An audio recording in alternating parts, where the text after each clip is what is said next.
Mark Hamill has been a household name for decades, and while his name's become synonymous with Star Wars' Luke Skywalker, undoubtedly his best-known role, there's a lot more to the actor than the moisture farmer turned space wizard he's so often conflated with. One area in which Mark Hamill and Skywalker are remarkably similar is in their definitively unglamorous upbringings.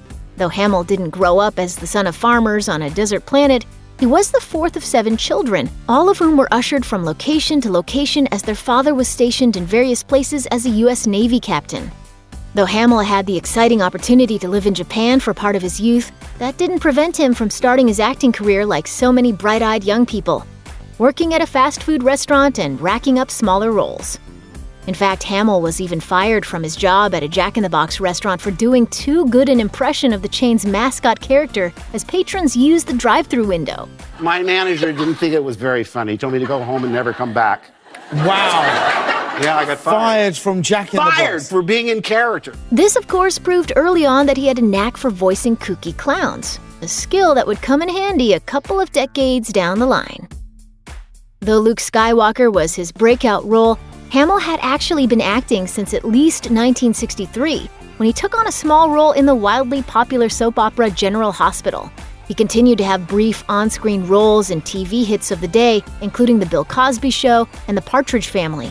Things went on in this fashion for some time, with Hamill finally landing a few recurring characters on the new Scooby-Doo movies, Genie, and the Texas Wheelers.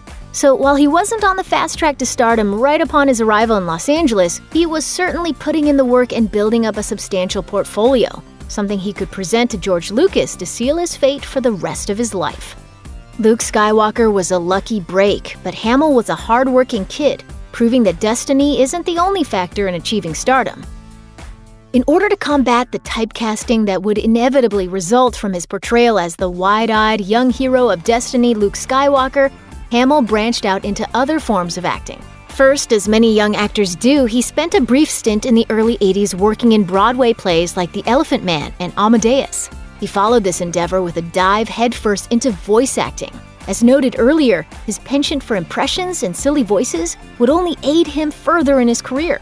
His keen interest in comic books helped him to land the role of the Joker in the beloved cartoon Batman the Animated Series. But Hamill has done work outside cartoons as well, diving into the video game industry as a voice artist. Surprise! You fell for the old sick Joker gag, Batman. Naturally, some of these roles are reprisals of his work in the Star Wars and Batman franchises, but his first video game voice opportunity came in 1993 in the mystery thriller Gabriel Knight: Sins of the Fathers. He's portrayed characters in several sci-fi military-themed games, like the Wing Commander series, and one wonders if he was able to pull from his experience growing up on naval bases. It's no secret that Hamill is a comic book fan, and thank goodness too, considering he appears at one comic convention after another to the delight of his adoring fans. But Hamill has also had a hand in writing some comics of his own.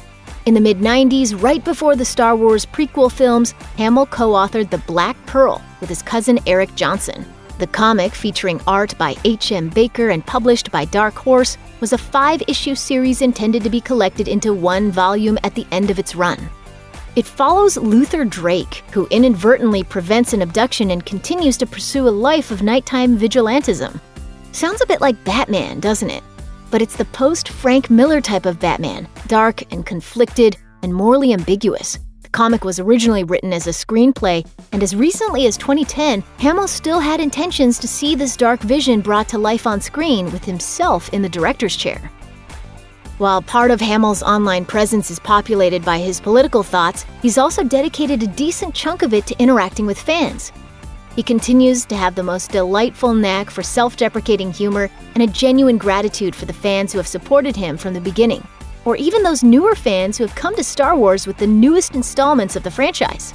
He spends a lot of his tweeting energy singing the praises of his fellow actors, promoting Star Wars-related news, and sharing stories of his friendships with the likes of the late, adored Carrie Fisher.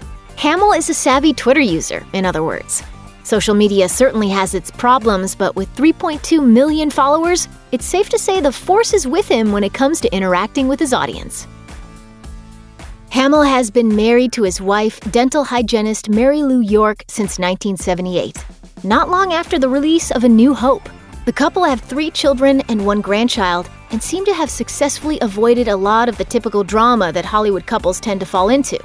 Hamill and York's long, happy marriage is often attributed to York's lack of celebrity. They broke up for a period so Hamill could get the rush of stardom out of his system, but in the end, family and stability won out. By marrying a non-celebrity, Hamill wasn't competing with all of Hollywood's other leading men, and he married her not for her star power or her paparazzi appeal, but because they had a genuine connection. No doubt the two have worked very hard at keeping their relationship alive, but it is clear that they still love each other very much, and it is gratifying to see such a healthy marriage flourish, even as Hamill has returned to the Hollywood limelight with the final installments of the Star Wars franchise's Skywalker saga. Despite the concerns about being typecast, Hamill has done an excellent job of proving he can have a satisfying and successful career outside Star Wars. So as the torch is passed from Luke to Rey, we see Hamill continuing in much the same manner as usual. He dons the animated white face of the Joker time and again in various new animated DC series, and makes guest appearances on TV series like The Big Bang Theory. Hi. I'm gonna need a minute.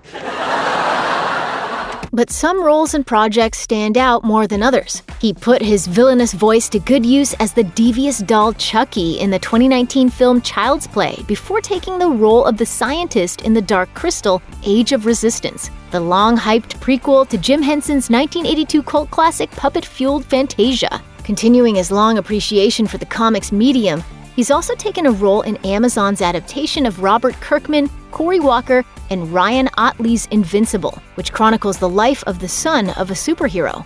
Still in the spotlight after all these years, Mark Hamill has proven he has the talent to tackle a wide variety of roles, and we can't wait to see what he does next. Check out one of our newest videos right here. Plus, even more Looper videos about your favorite stuff are coming soon.